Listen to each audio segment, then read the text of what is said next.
So last week we talked about the hara, the certain physical manifestations that can take place, and all the connections, energy connections. Now, I'd like to speak about something that can, all the other things that can be related to that experience. The different experiences in meditation and in prayer, in terms of your faculties, in terms of your experience. I know this can be dangerous because you can have expectations. This is going to happen if I continue. This is just what's going to happen to me. Or even worse, you can try and induce it. I know that happened to me when I was, a very young man in the early religious life, reading up on John of the Cross and all that stuff. I think, oh, wow, this is the map, which is, noxious. And yet, John of the Cross and Teresa of Avila, and not to mention Buddhist writers, throughout the centuries have done this nonetheless. So there must be a value in it. So I'm going to talk a little bit about that, what can happen. To begin with, what I'm about to say now can be very much tied to the experience of the hara and of the energy pulsing in the hara, or present in the hara, is your breath. Now, you're supposed to be counting the breath, you're supposed to be breathing, you're supposed to be focused on your breath, but as many yogi will tell you, if you stay in meditation for a long enough time, in terms of over the years, things happen to your breath. Like you stop. You stop breathing. Your breathing gets, in any case, you probably noticed already, in your practice, breathing can get very slow, deep, silent, and pretty soon you don't notice it.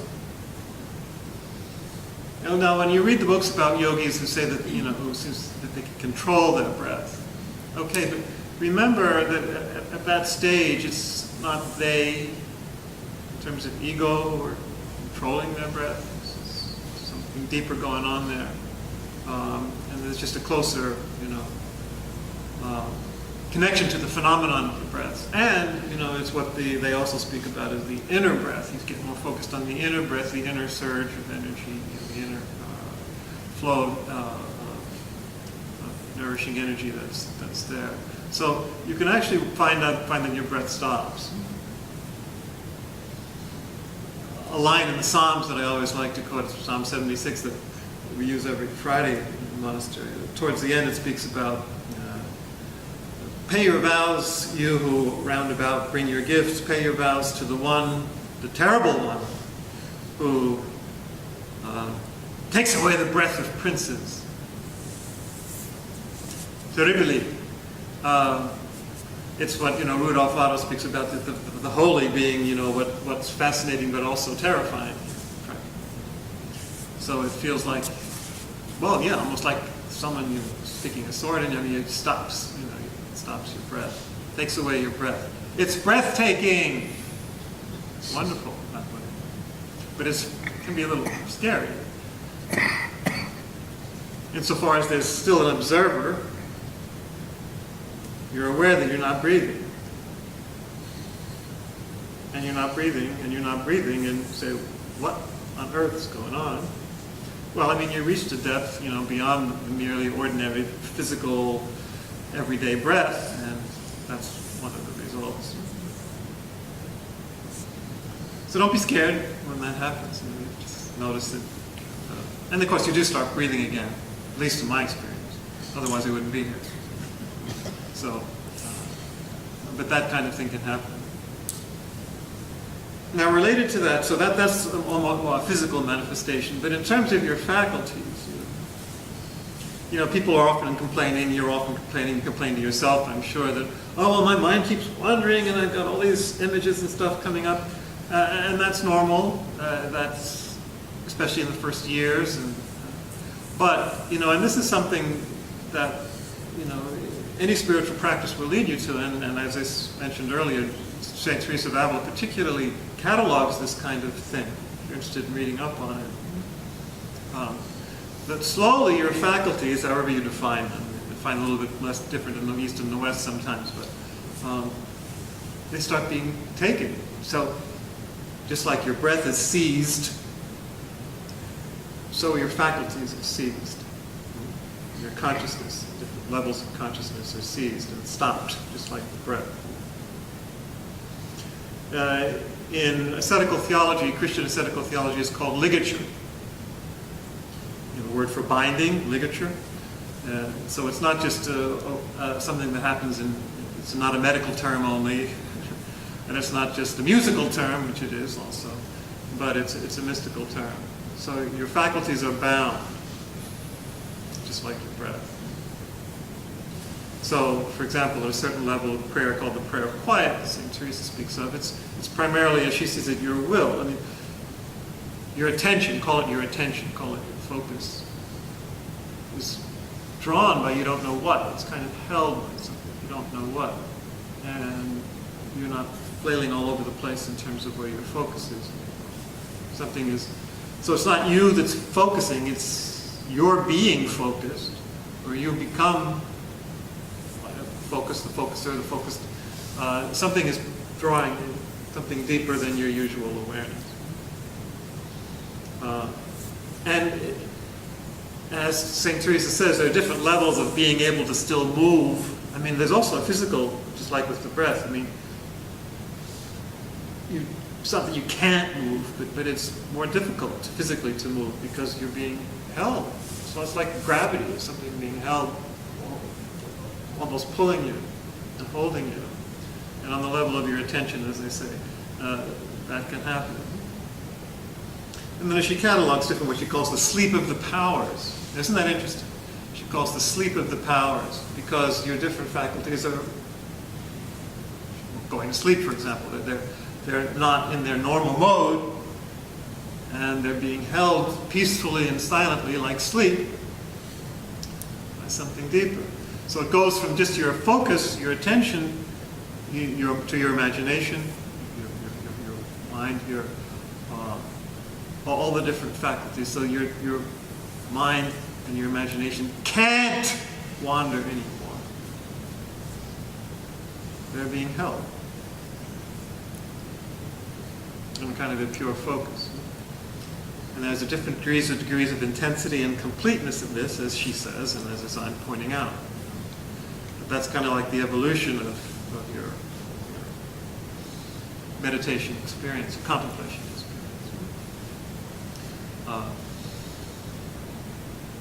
And ultimately, this is as far as she got. St. Teresa, when she wrote in her life, in the earlier years, you get to what you call the prayer of union, where they're all just really, so you have a sense now they're not just being held by something, but they're actually being joined to something, they're being identified with something, which is ultimately you, or Christ, or whatever. It's this deeper reality that you are, that is becoming one with you, or you're one with it. There's no difference in the end.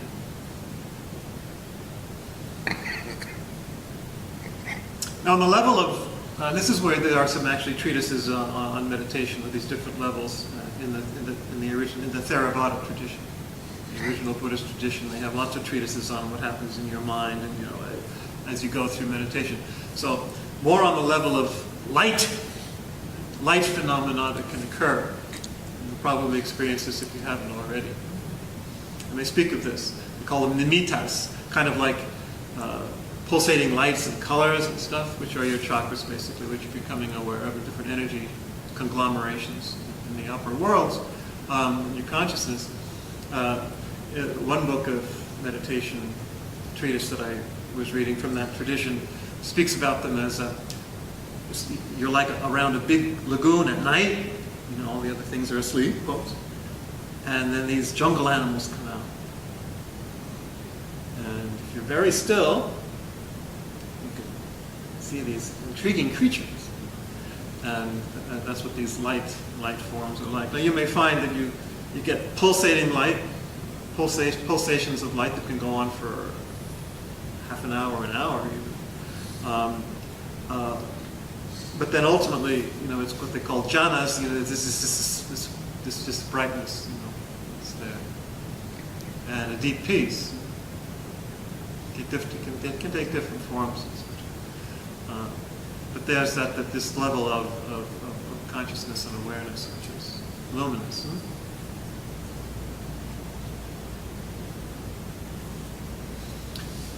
But as long as there's this sense of you're doing it, or you're perceiving this, or you're experiencing this, we've not gotten to emptiness as form and becoming identified with the whole universe and as what they call the Christ or the Buddha nature or whatever.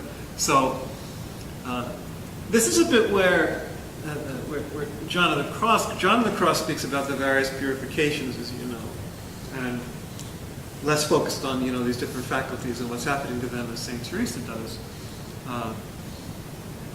So the purifications precisely of the faculties when you're greedy for this experience, or when you're holding on to that, all the clinging or the fear and all that stuff that comes up in your imagination and your emotions, that stuff does get purged away through this experience of being held and being brought into union with something deeper.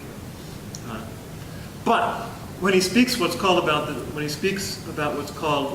the dark night of the soul, that's getting beyond here. That's when the I, and all its moral character and its illusions about itself, and even its sense of itself, even its own metaphysical sense of being I, disappears. And in his experience, especially in the Western tradition, when we cling to that so much, it's very painful and it's very difficult, the dark night of the soul. But really what that is, you're just going beyond the ego. So it's no longer you being joined to something, but you're just being pulled completely out of whoever you thought you were. Saint Teresa speaks a bit about of a caterpillar being transformed into a butterfly, into the cocoon of the meditation. So, enter a whole world. You are a whole world you didn't know you were.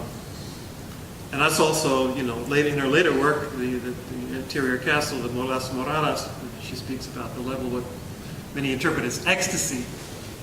When you're really pulled out, you can't even stay in your body anymore. St. Paul speaks about going and ascending the heavens. Whether I was in the body or out of the body, I don't know, he says to the Corinthians.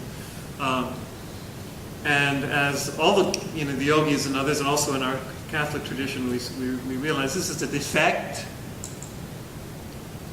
You shouldn't have to be pulled out. You should be integrated. That's why my own yoga teacher got us very gradually accustomed through all the chakras to be more and more, to hold more and more energy without losing it, without being torn apart. No one can behold my face and live. So that process continues to the extent that hopefully you can be completely absorbed and transformed. So it's not just union anymore, it's transformation into this whole new thing, which we really are anyway, but not up to it yet, literally. That could take place without us, without our leaving the body.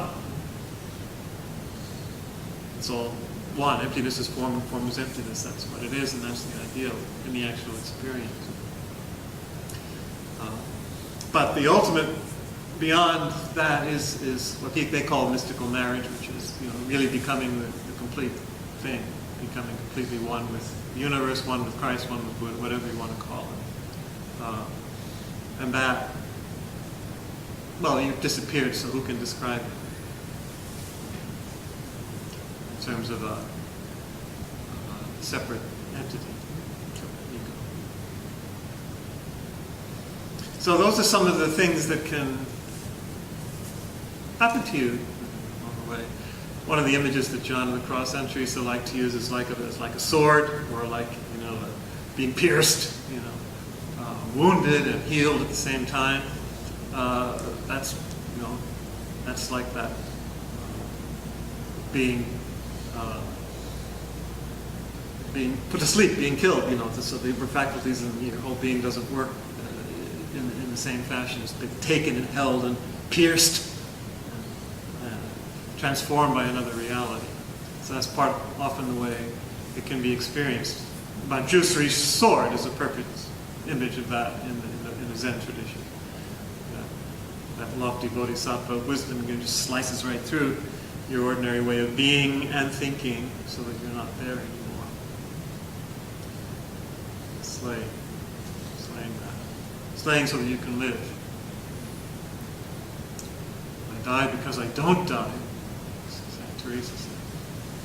So what's fascinating is that once again, in these different traditions, coming at it from wholly different philosophical and social points of view, they come up with, obviously, not surprisingly really, in the end, very similar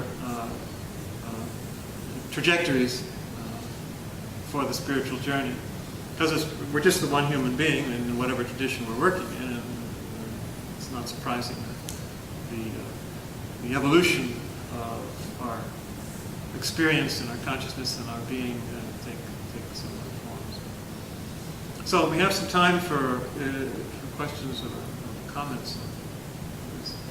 Maybe you have something from your own experience you wanted to share or ask about.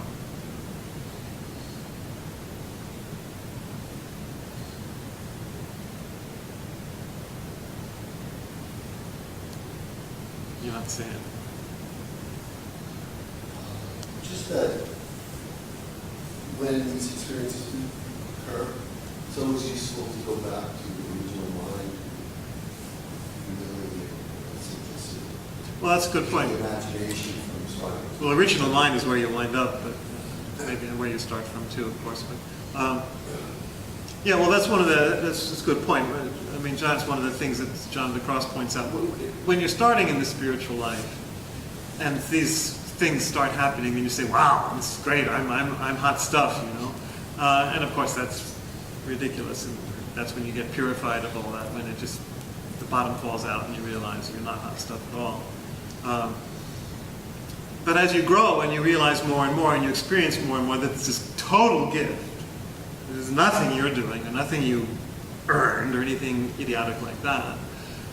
Then that's not as much a problem. And it's ultimately, you know, through, as I was saying earlier, when the ego is completely transformed with the dark night of the spirit, whatever you want to call it, then even less so is that an issue.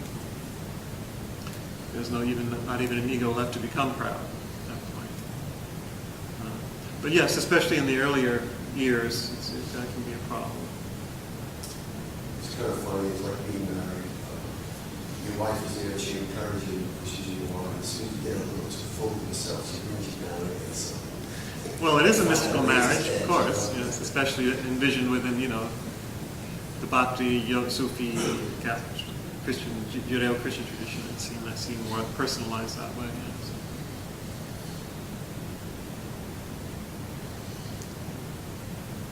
So for the most part, I think it's good to know that there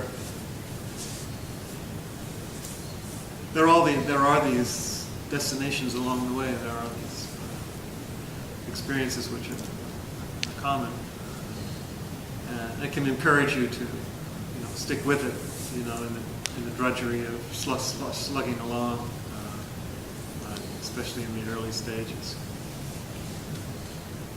Yeah. So I've had experiences like that when I was younger, and I haven't had anything like that in a long time. So I sometimes wonder. Well, our lives get clogged up, Yeah. and our being gets clogged up with life issues and life problems. So is that? That's why Jesus says you have to become a little child again. It was only to encourage you to stay on the path, I guess. And to regain your childlike quality, yeah. But not to expect it to happen again, really, to give it any thought. Well, the same thing never happens again. It's always something new. It did change my life anyway from this work.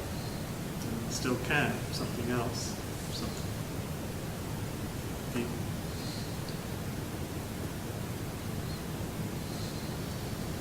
Anyone else? Sometimes that can be scary though, because it's Yeah. like you're losing your mind, you know. You are. Yeah, and then you start wondering, like, how can I function Right. in the real world again? You know, it's like You come back down, though. You're right. Though. Yeah, and then Come back down. yeah, so things like that happen. Yeah, because, to personalize it, I mean, the Lord knows you've got to still function in this world. You know. A lot of the mystics in the Christian tradition give a sense of, what if I could just stay here, and then you come back and you say, well, here I am down here again. And Gregory the Great, Pope Gregory the Great, who's a great mystic, he was always talking about that. Raised up there, then you find yourself back here again, and gone, so it's kind of a back and forth. I remember when I was attending your lectures, it was a Lenten lecture on the early fathers. So something gripped me, right? And I felt really seized. And there was one weekend after our lecture, I was just in tears throughout the whole weekend. The tears just didn't stop welling, right? And I don't know what came through me, but at least in my mind, I said, how can I function like this? Right. And I told myself, I wish I was in a retreat center at that time because I could just let go into crying. But then I had to do other things too. So it's like, so that was very difficult. Saint Ignatius of Loyola had that problem. He was so filled with the gift of tears, as it's called, that he was almost, something was almost going wrong with his eyes. He couldn't, getting all blurry. So sometimes you feel, am I going to be able to even live in this world anymore? But it works out.